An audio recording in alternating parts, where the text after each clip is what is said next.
여호수아 22장 10절에서 12절까지입니다. 우리 같이 한 목소리로 함께 읽겠습니다. 르우벤 자손과 갓 자손과 므낫세 반 지파가 가나안 땅 요단 언덕가에 이르자 거기서 요단가에 제단을 쌓았는데 보기에 큰 제단이었더라. 이스라엘 자손이 들은즉 이르기를 르우벤 자손과 갓 자손과 므낫세 반 지파가 가나안 땅의 맨 앞쪽 요단 언덕가 이스라엘 자손에게 속한 쪽에 제단을 쌓았다 하는지라. 이스라엘 자손이 이를 듣자 곧 이스라엘 자손의 온 회중이 실로에 모여서 그들과 싸우러 가려 하니라. 아멘. 이제 정복 전쟁도 끝났고 이제 땅 배분도 마쳤고 정말 이제 그래서 요단 동편에서 이제 요단 서편 가나안 땅 정복 전쟁과 분배의 과정에 참여했던 두 지파 반 이스라엘 자손들이 이제 돌아갔습니다. 그러면 이제 평화를 누리고 또 그들 각자 지파들에게 주어진 그 분깃들을 어떻게 정복하고 다스려 나갔는지, 그래서 이제 그 이야기들이 쭉 펼쳐져야 하겠지요. 그런데 오늘 성경은 이스라엘 백성들 사이에 일어난 그 오해와 의심에 대한 이야기를 기록하고 있습니다. 지금 요단 동편에 거주지로 향하던 두 지파와 반지파, 르우벤과 갓과 므낫세 반지파가 사람들이 보기에 이제 큰 제단을 쌓았다 이렇게 얘기를 합니다. 그런데 10절의 시작에 르우벤 자손과 그 다음에 므낫세 반지파, 그래서 갓 지파가 빠져 있습니다. 이것은 원문에는 갓 지파가 들어 있습니다. 그런데 영문본에서 이걸 누락을 시켰기 때문에 그 번역 과정에서 빠뜨린 겁니다. 그래서 뒤에 11절에 르우벤, 갓, 므낫세 이렇게 나와 있는 것처럼 똑같이 10절에도 그렇게 나와 있습니다. 이것은 뭐 단순한 실수로 보이고요.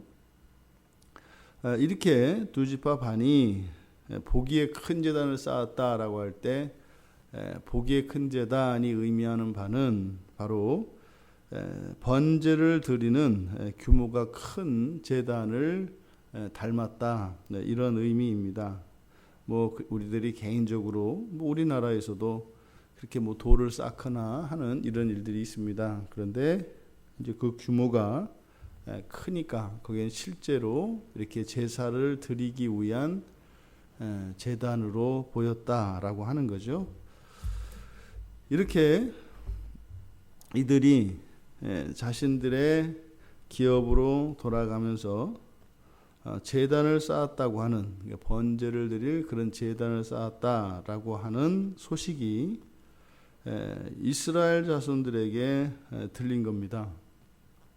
일을 마치고 돌아가다가 제단을 쌓았다. 근데 이 제단을 쌓았다고 하는 것이 그냥 뭐 그럴 수 있는 일, 이런 것이 아닙니다.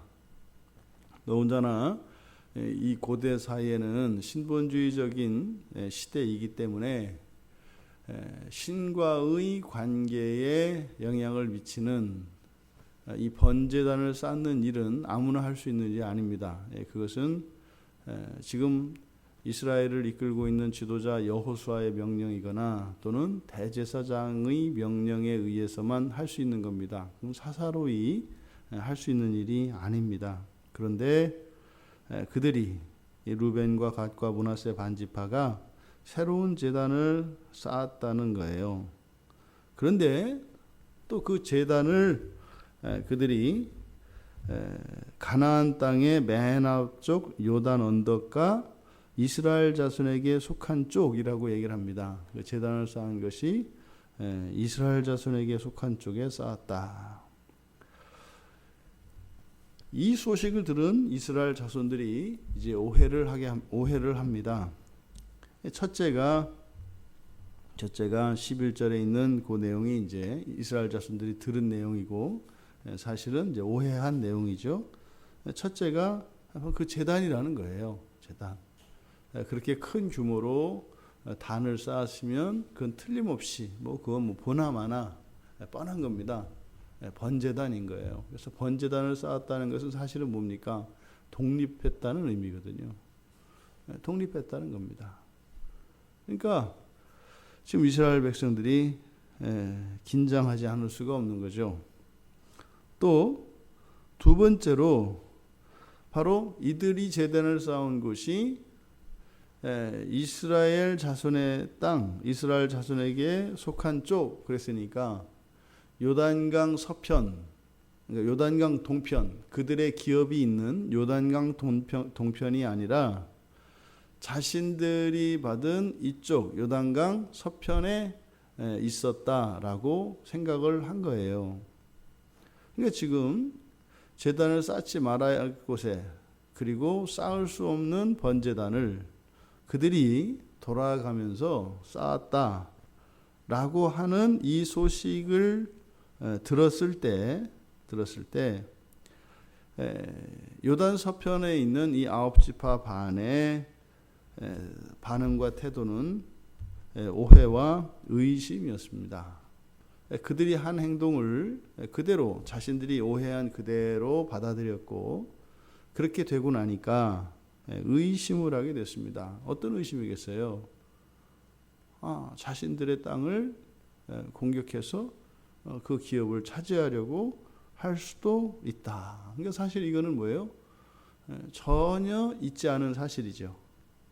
이제 뒤에 있는 내용을 보면 전혀 그것과 상관이 없습니다. 그런데 어쨌든 이런 오해에 한번 휩싸이게 되니까 그 오해에서 말미암은 바로 저들의 공격이라고 하는 이 생각에 사생활을 낳게 된 거예요. 그러면은요, 이거는 먼저 응징을 하는 수밖에 없습니다.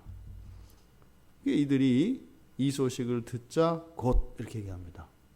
이 소식을 듣자 곧 이스라엘 자손의 온 회중이 실로에 모였답니다. 그냥 모였겠어요? 이제 거기에 모여서 갑론을박의 여러 가지 이야기들이 있지 않았겠습니까?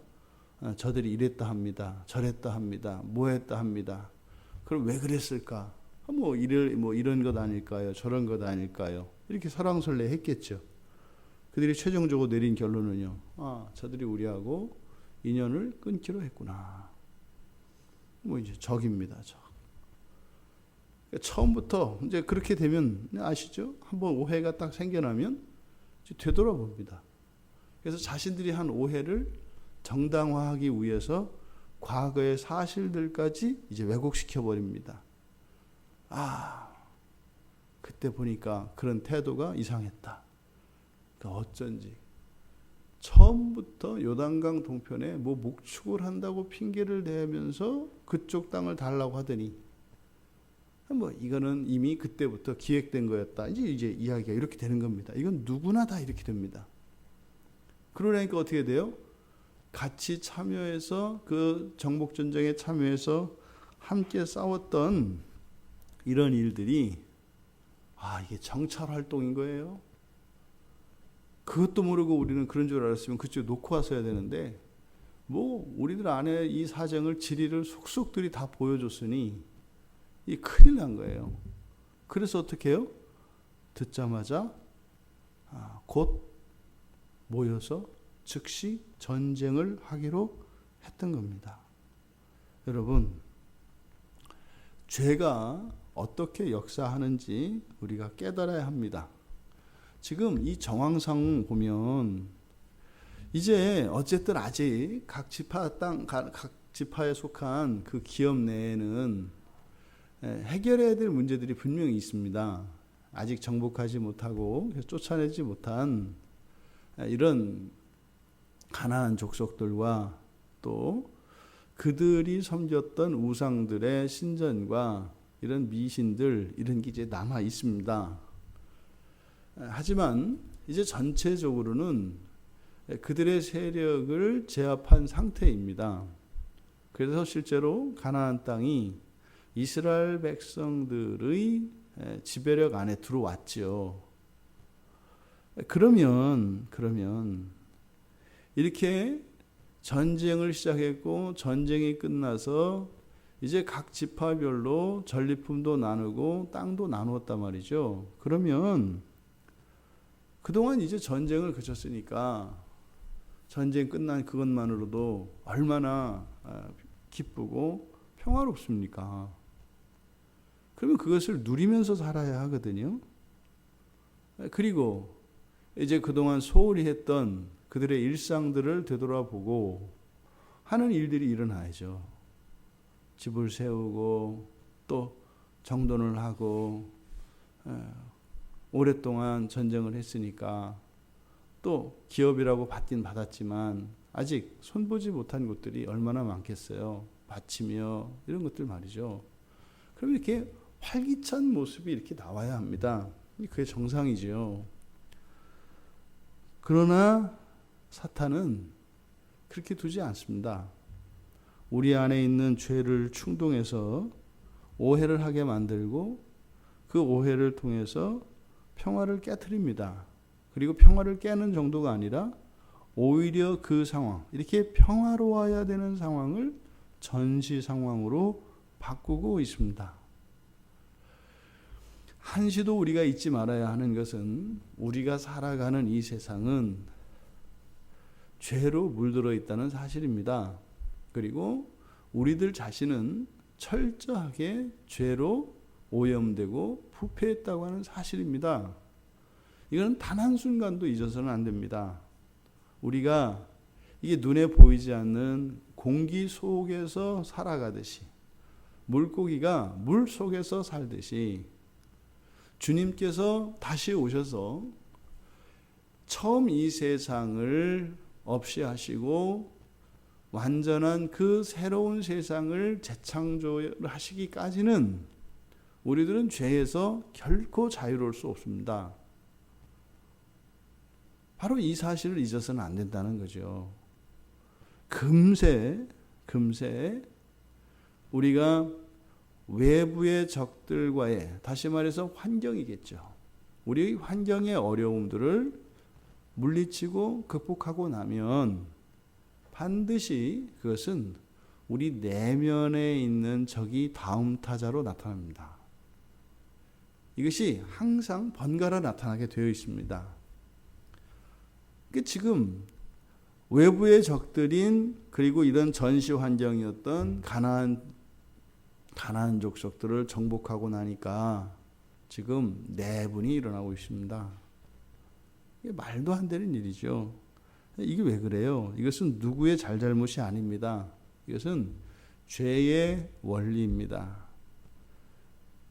이런 것을 우리가 영적이다 이렇게 얘기하는 겁니다. 영적이다. 이런 것들은 우리가 성경을 통해서 배우고 그것을 마음에 깊이 새겨야 합니다. 그러면 이런 영적인 문제들은 우리들이 생각하는 인과관계에 의해서 일어나는 게 아니에요. 그냥 그 영적인 겁니다. 거기에는 어떤 이유도 없고 조건도 없고 책임도 없어요. 목적은 딱 하나입니다.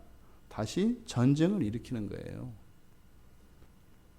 이유 없이 그런 일이 일어난다고요. 논리적으로 말이죠. 그러면 여기에 사용되어지는 것이 바로 오해와 의심입니다. 그런데 이것이 나쁜 과정이 아니죠. 외부의 환경을 우리가 정돈하고 나면, 정복하고 나면 반대로 그 다음 어디를 우리가 정복하게 된다는 거예요? 우리의 내면입니다. 존재론적으로는 우리의 내면이겠고 공동체적으로는 내부죠. 지금 이스라엘 공동체는 외부의 외부의 적들은 가나안 족속들이었고 이제 내부의 적은 뭐예요? 이 12지파 사이에 가지고 있는 긴장, 이런 것들입니다. 지금 전쟁할 때는 이들이 한 마음 한 뜻이 돼서 같이 똘똘 뭉쳤었죠. 여러분 생각해 보십시오. 이 두 지파 반은 요단강 동편에 자기의 가족들과 자기의 집이 있습니다. 어쩌면 이들은 이 가나안 정복 전쟁에 참여하지 않을 수도 있었습니다. 모세와 약속을 하긴 했습니다만 어찌 보면 이것은 자신들의 전쟁이 아니었을 수 있어요. 근데 이들은 목숨을 내어 걸고 그 숱한 전쟁과 전투를 치르면서 얼마나 많은 위험한 순간과 고비들을 넘겼겠어요. 또 그때마다 죽어간 사람들이 얼마나 많았겠어요. 아니 여름에 뭐 이렇게 아울리치를 한번 갔다 와도 특별한 동지애를 느끼고 이렇게 끈끈한 이런 걸 느끼는데 그 숱한 전쟁을 함께 치룬 사람들, 이들 사이에 그 유대감이랄지 이 정리가 얼마나 강하겠습니까? 그런데요, 지금 그런 그들을 향해서 지금 칼을 뽑아들려고 합니다. 이게 오해와 의심이 만들어내는 일이에요. 그러니까 오해와 의심이 생겨나면 천하의 누구도 평화를 유지할 수 없습니다. 그러니까 이것은 마귀가 하는 짓이라고요. 이 세상에요, 절대적으로 신뢰하고 이 세상에 절대적으로 내 편이 될 수 있는 사람과 환경은 없습니다. 예수 그리스도 외에는 아무도 없습니다. 절대로 없습니다. 여러분들이 100년을 우방으로 지냈던, 아니 100년이 뭐예요? 수백 년 수천 년을 우방으로 지냈던 나라들이 어느 날 갑자기 돌변해서 공격하고 하는 것이 이게 세계사 속에서 나오는 역사입니다. 하물며 그것이 우리들 개인들 관계는 어떻겠어요? 그러니까 원수가 친구가 되고 친구가 원수 되는 일은 여반장입니다. 너무나 쉬운 겁니다. 지금 여기서 이 요단강 동편과 서편에 2지파 반과 9지파 반이 서로 나뉘어서, 더더군다나 므낫세 지파 같은 경우에는요, 자기 같은 지파예요. 반반이거든요. 근데 이들이 바로 기업에 눈이 멀어서 이제 서로를 적으로 규정하고 전쟁을 하기로 했습니다. 우리가 인생을 살아갈 때 늘 잊지 말 것은, 이런저런 가능성을 생각할 때는 그것은 하나님의 말씀과 하나님의 약속, 그리고 우리의 믿음 안에서 가능성을 생각해야 합니다. 만약에 의심에서 가능성을 생각하는 이 모든 것들은, 이거는 사단이 만들어내는 열매입니다. 그런 것들은 우리 인생과 우리의 내면에 염려와 불안을 만들어낼 것이고 심각한 위기의식을 만들어내게 됩니다. 그러면 우리들은 스스로 본능적으로 자기를 보호하고자 하는 보호 본능이 있습니다. 그럼 그것으로 우리는 대응하고 방어하게 되어 있습니다. 그때 일어나는 게 공상과 상상들이에요. 여러분, 항상 사실을 분별하고 직시할 수 있어야 하고, 하나님의 약속과 말씀에 기초하지 않은 가능성과 이런 생각들은 절대로 해서는 안 됩니다. 그 결과는 오늘 성경에서 보이는 바와 같이 전쟁을 향해 치닫게 돼 있어요. 전쟁의 목적은 무엇입니까? 분열과 죽이는 것입니다. 이게 세상의 원리예요. 그러니까 지금 이겼는데, 그럼 그 다음 전쟁, 그 다음 나아가야 할 것이 어디예요? 내부라고요. 내면이라고요. 근데 그것을 깨닫지 못하면, 이 외부에 눈이 고정되어 있으면, 평화로운 상태가 오면 전쟁을 만들어내게 돼 있다고요. 근데 그 전쟁은 거기서 싸우는 것이 아니라 지금 여기에 사실은 뭐예요? 끝난 겁니다. 그러면 그 다음에 전쟁을 해야 되는 것은요, 이 안입니다. 공동체 안입니다. 그러면 그 안으로 들어가야 하는 거죠. 지금 이들이 싸워야 될 싸움은 요단 동편에 있는 2지파 반이 아니라 이들 마음속에 있는 불신과 의심, 오해입니다. 실로에 모여서 이들이 저들과 전쟁을 하자 할 것이 아니라 자신들의 안에서 일어나는 이 악에 대하여 깜짝 놀라고 회개하고 하나님 앞에 나아가야 하는 것이죠. 칼 들고 그리 갈 것이 아니라 그 악함, 그 함께 생사고락을 나눈 전우이며 또 한 조상의 한 자손들임에도 불구하고 정확하지도 않은 그 사실을 듣고 그들을 죽이려고 하는 지금 이 장면이 우리들의 일상에서도 일어난다면 이것은 너무나 억울한 일이고 가슴 아픈 일이 아닐 수 없습니다. 바로 그 일의 시작이 어디서 됐어요? 그들이 한 일, 그것을 직접 확인해 보지 않았기 때문입니다. 확인해 봐야 합니다. 사실을 확인해 봐야 합니다. 그리고 나서 그 다음 단계로 나가야죠.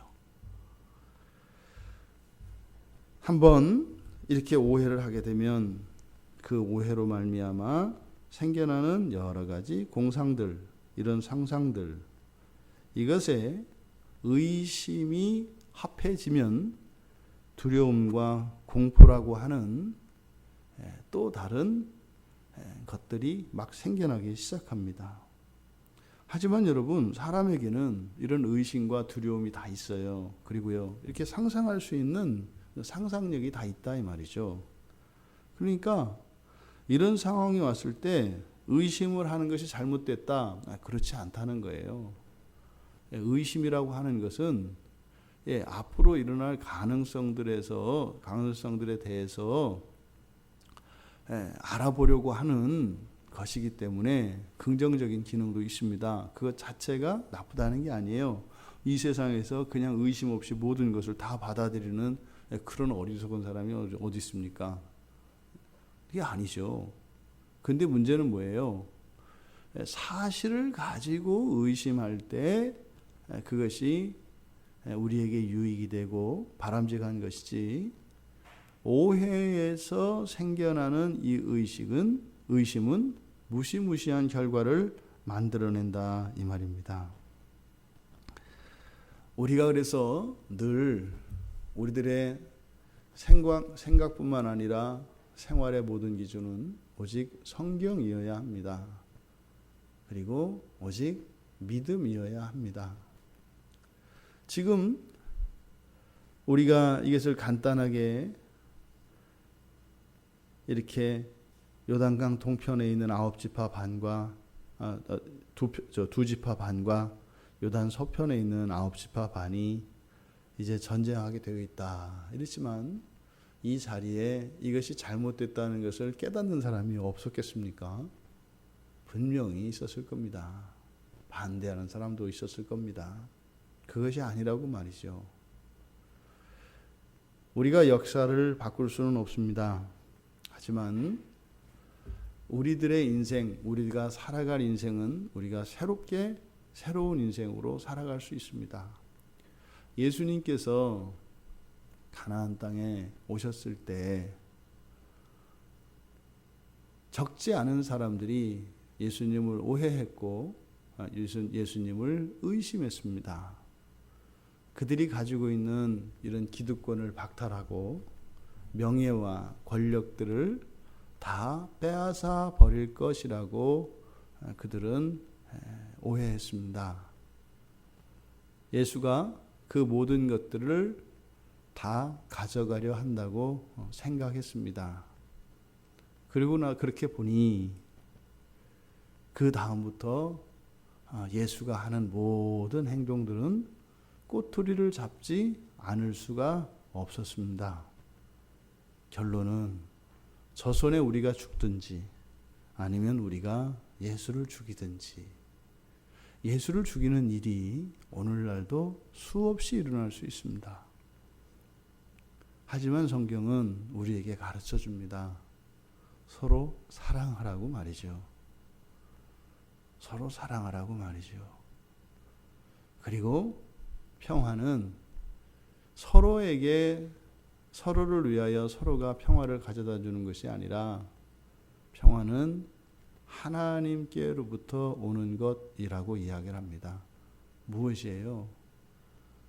우리의 삶의 안정과 이런 기쁨과 즐거움, 행복, 이것이 하나님으로부터 오는 것이라는 겁니다. 지금 이러이러한 상황은 나를 불안하게 하고 나의 앞으로의 인생을 불행하게 할 것이다. 또 다른 사람의 이러저러한 행동과 이러한 것들은 나를 고통스럽게 하는 것이다. 이것은 내가 더 이상 오래 견딜 수 없는 것이다.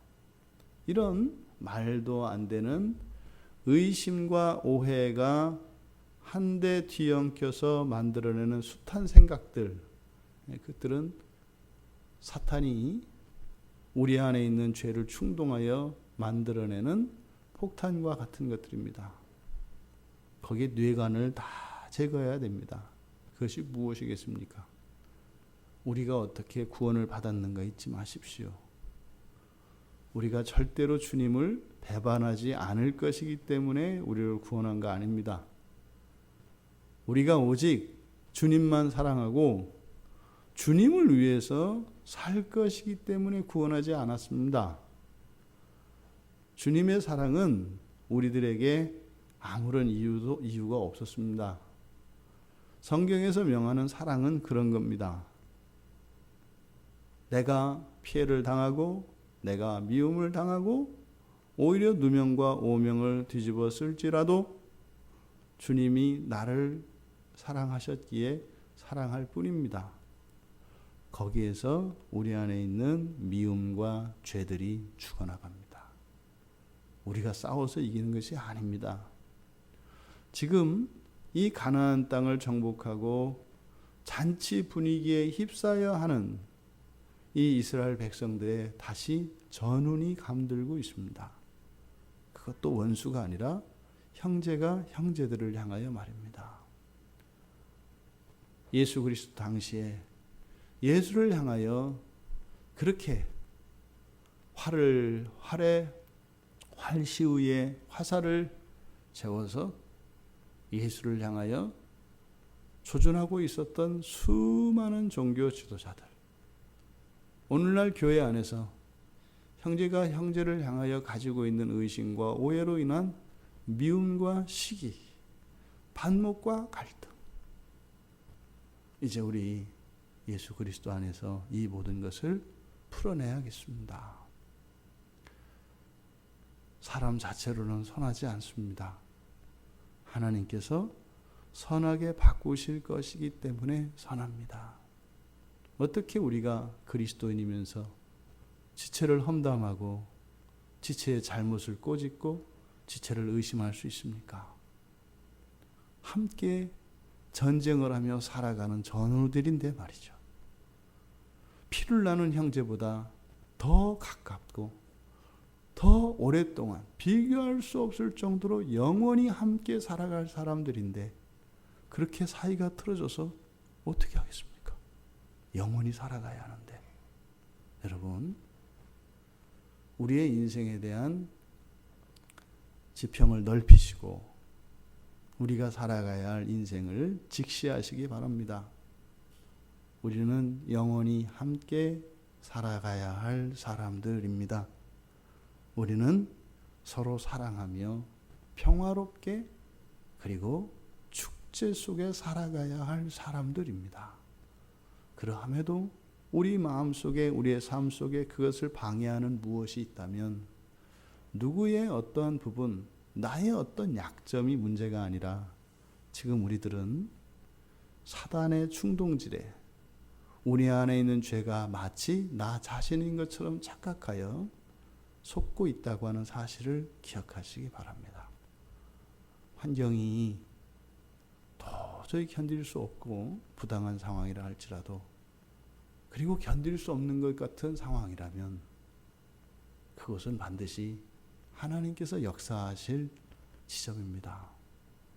하나님의 손길을 기다려 하나님이 이기시는, 그래서 환경을 정복하고 또 우리의 내부를 정돈하고 더 나아가 우리들의 마음속을 정결케 하시는 이 일들이 순차적으로 순환적으로 끊임없이 일어나기를 바랍니다. 물러서지 않고 오히려 그것으로 역공을 당하며 하나님이 주신 그 평화와 기쁨을 빼앗기는 그런 억울한 일들이 일어나지 않기를 주님의 이름으로 축원합니다. 하나님, 죽음의 고비를 넘고 오히려 서로가 서로를 격려하며 이제 평화를 누려야 할 이스라엘 공동체에 내분의 조짐이 보이고 있습니다. 형제가 형제를 향하여 의심하며 살의를 갖고 있습니다. 하나님, 원수들에 대해서는 권리하여 일어나 싸울지라도 형제들을 향하여는 기꺼이 그 칼에 죽을 수 있는 믿음을 주시고 사랑을 주셔서 죄에 휘둘리지 않는 공동체로 이스라엘이 거룩한 공동체로 세워지기를 원합니다. 오늘 하루를 저희들이 살아갈 때 그동안 저희들의 유전자와 같이 저희들 안에 있었던 오해와 의심과 불신과 미움의 씨앗들이 사단의 책략인 것을 깨달아 그것이 나의 생각이 아니라 내 안에서 역사하는 죄의 힘인 것을 알아 평화의 사람으로 사랑의 사람으로 이 하루를 주님 의지하며 살아갈 수 있는 저희들이 되게 하여 주시옵소서. 감사하며 예수님의 이름으로 기도하옵나이다. 아멘.